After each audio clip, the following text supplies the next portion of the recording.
ONGC వద్ద ఆందోళన. Doctor BR Ambedkar Konaseema జిల్లా ఆయనవెల్లి మండలం వీరవెల్లిపాలెం గ్రామంలో ఓఎన్జీసీ కార్యకలాపాలు నిలిపివేయాలి అని ఆదివారం స్థానికులు ధర్నా నిర్వహించారు. ఆయనవెల్లి ఎస్ఐకే జ్యోతి ఆధ్వర్యంలో భారీ పోలీస్ బందోబస్తు ఏర్పాటు చేశారు. గ్రామంలో ఓఎన్జీసీ కార్యకలాపాల వల్ల నీరు కలుషితమవుతుంది అని, పచ్చని పంట పొలాలు నాశనం అవుతున్నాయని, అగ్ని ప్రమాదం జరిగే అవకాశాలు ఉన్నందున ఓఎన్జీసీ కార్యకలాపాలు నిలిపివేయాలి అని ఆందోళన వ్యక్తం చేశారు. ఆందోళనకారులతో పి గన్నవరం సిఐ భీమరాజు చర్చలు జరిపి మీ డిమాండ్లను ఓఎన్జీసీ అధికారులకు, కలెక్టర్ వారికి తెలియజేయాలి అని, ప్రధానంగా పరీక్షల సమయంలో కాబట్టి భారీ వాహనాలు రావడంతో విద్యార్థులకు ఇబ్బందులు ఎదురవుతాయని, అవి అయ్యేంత వరకు భారీ వాహనాలు నిలిపివేయాలి అని డిమాండ్ చేశారు.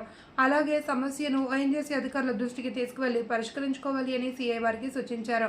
కాదు కూడదు, మేము ఆందోళన చేస్తాము అంటే చట్టం చూస్తూ ఊరుకోదు అని వారికి హెచ్చరికలు జారీ చేశారు. కేసులు తప్పకుండా నమోదు చేస్తామని హెచ్చరించారు. ఆందోళనకారులలో చదువుకున్న వాళ్ళు, ఉద్యోగం వచ్చే అవకాశాలు ఉన్నవాళ్ళు వెంటనే ఇక్కడి నుండి వెళ్ళిపోవాలి అని హెచ్చరించారు.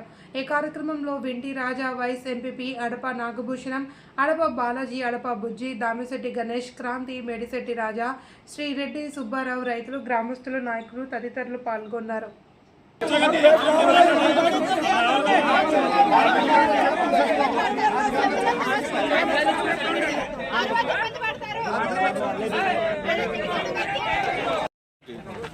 గంట అర్జెంట్గా తీసుకుని యాక్సెప్ట్ చేసుకుంటూ దాని తర్వాత కేసులు అవుతాయి ఆ కథ అంతా మేము పడతాం. ఇక్కడ టెంట్లు వేసుకుని పర్మిట్ ఆల్రెడీ నేషనల్ సెక్యూరిటీకి సంబంధించిన సబ్జెక్ట్ ఉంది కాబట్టి ఇక్కడ టెంట్లో వేయడానికి నో అలౌడ్.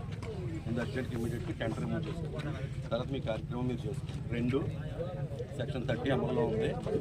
ఇప్పుడు ఎవరన్నా ఉన్నారు పెద్దలు అందరికీ ఒకేసారి చెప్పేస్తాను. దాని తర్వాత మళ్ళీ అర్థం మాట చెప్పండి కదా. ఎవరున్నారు బాబు? పక్కకుండాయా బాబు? దీంట్లో ఎవరున్నారు?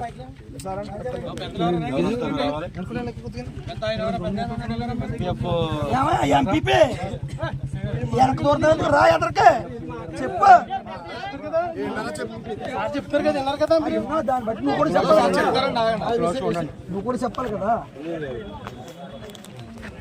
ఓకే అమ్మా, అందరికీ నమస్కారం.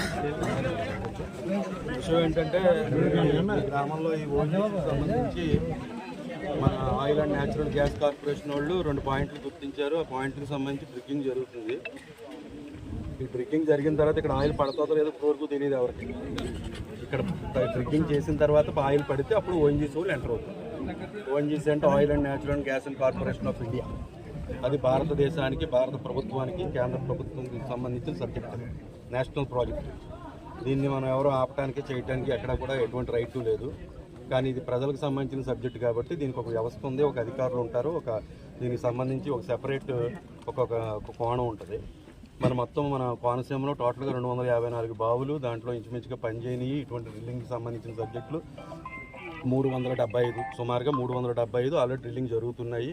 ఆల్రెడీ 254 వాటిల్లో ఇంక వర్కింగ్ అయ్యి జరుగుతున్నాయి. ఇదంతా కేంద్ర మన సంబంధించిన సబ్జెక్ట్ అదంతా. ఇప్పుడు మనం ఏదన్నా నిరసన ఏదైనా తెలుపుకుంటే దానికి ఒక పద్ధతి ఉంటుంది.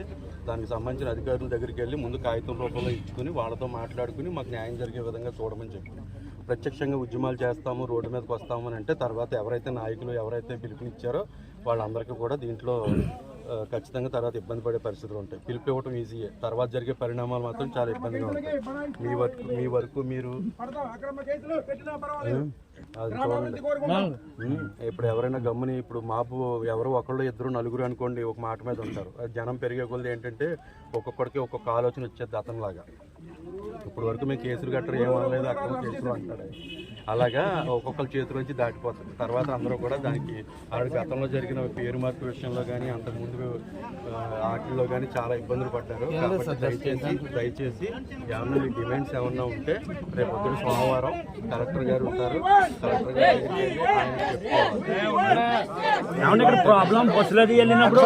చెప్పుకోవాలి. ఇది మేమేంటంటే మాది గిఫ్ట్ లేదంటే గిఫ్ట్ అంటే కాంట్రాక్ట్ గిఫ్ట్ అంటే ఇంకా రిగ్ స్టార్ట్ అవ్వలేదు, అంటే స్పెట్టింగ్ జరుగుతుంది. రిగ్ అంతా ఇంకా 1 వీక్లో స్టార్ట్ అవుతుంది. అప్పుడు ఓఎన్జీసీ వాళ్ళు అందరూ వస్తారు. మీ ఊరి తరపు నుంచి ఒక 5 ఎప్పుడో వచ్చి ఆలోచించి దాన్ని పరిష్కారం చేసుకోండి. ఇది ఏంటండి, ఇది ఏంటండి. ఎప్పుడు వస్తుంది వాళ్ళ ఒక 4 డేస్లో వస్తారు. 4 డేస్ వచ్చినా మీరు ఇన్ఫర్మేషన్ ఇస్తారా మాకు? డెఫినెట్గా ఇస్తారు. డెఫినెట్గా ఇస్తారు. Okay sir. 100% ఇస్తారు. అంటే మీదంటే బాగా కాంట్రాక్ట్ మాకు చెప్పారండి. హెవీ వెహికల్స్ అంటే night permission maximum night night night వెళ్ళినా కానీ రైతులు ఆ టైంలో వచ్చి అయిపోయింది. నిన్న కూడా వచ్చినాయి సార్. ఈ రోజు అయిపోయింది. ఈ రోజున అయిపోయినాయి సార్. ఒకవేళ వచ్చి పొలం అయితే స్కూల్ ఎగ్జామ్స్ అయిన తర్వాత రావాలి. కానీ ఏబీ వెహికల్ ఏది వచ్చినా సరే అలాగే సార్. ఏబీ వెహికల్ ఏది వచ్చినా అయిపోయినాయి కాబట్టి ఏబీ వెహికల్ ఏదైనా వస్తే మాకు ట్రాఫిక్ సార్ మాకు ఒకే ఒక డిమాండ్, ఓఎన్జీసీ అనేది మా గ్రామానికి వద్దు, అదే ఒక మాకు డిమాండ్. పోలీసు వాళ్ళు అయితే అధికారులతో మాట్లాడి చర్చలు జరిపి దీనికి ఒక ప్రాసెస్ ఉంటుందో ప్రాసెస్ ప్రకారం మాట్లాడమంటున్నారు. మాకైతే గతంలో చూసుకున్న సందర్భాలు బట్టి ఈ ప్రభుత్వ పరంగా వెళ్తుంటే ఎవరికి న్యాయం జరగట్లేదు సార్. అన్యాయం జరుగుతుంది తప్ప న్యాయం జరగట్లేదు. మీరు చూసుకుంటే కనుక ఎక్కడ ఏ టైం గ్యాస్ లీక్ అవుతుందని తెలియదు. నాసిరకమైన పైపులు ఓఎన్జీసీ వాళ్ళు కాసులు కక్కుతుపడి నాసిరకమైన పైపులు వాడేసి ప్రజల ప్రాణాలు తీసుకుంటున్నారు సార్. కానీ అటువంటి డ్యామేజ్ జరిగినప్పుడు కొద్ది గొప్ప ఏదో డబ్బులు ఇచ్చేసి అక్కడ క్లోజ్ చేస్తున్నారు. మా ప్రాణాలు మాకు ఎంతో విలువైనవి, మా గ్రామం మాకు ఎంతో విలువైనది. కాబట్టి ఇక్కడ మాకు ఓఎన్జీసీ అనేది ఇక్కడ వద్దు. పూర్తిగా ఓఎన్జీసీ పంపించే వరకు మేము పోరాడుతూనే ఉంటాం. మా మీద ఎన్ని అక్రమ కేసులు పెట్టినా ఎంతలో పెట్టి మాకు కూడా చట్టం ఉంది. చట్టాన్ని కూడా మేము అనుసరిస్తాం.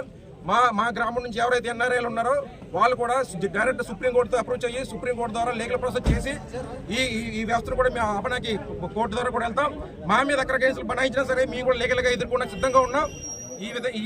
ఈ సందర్భంగా మీ మీడియా ద్వారా మాకు ఈ పోరాటానికి మీ మద్దతు తెలిపి మా గళాన్ని ఈ ఉన్నతాధికారులకు మీరు వినిపిస్తారని చెప్పేసి మీ ద్వారా నేను తెలియజేసుకుంటాం.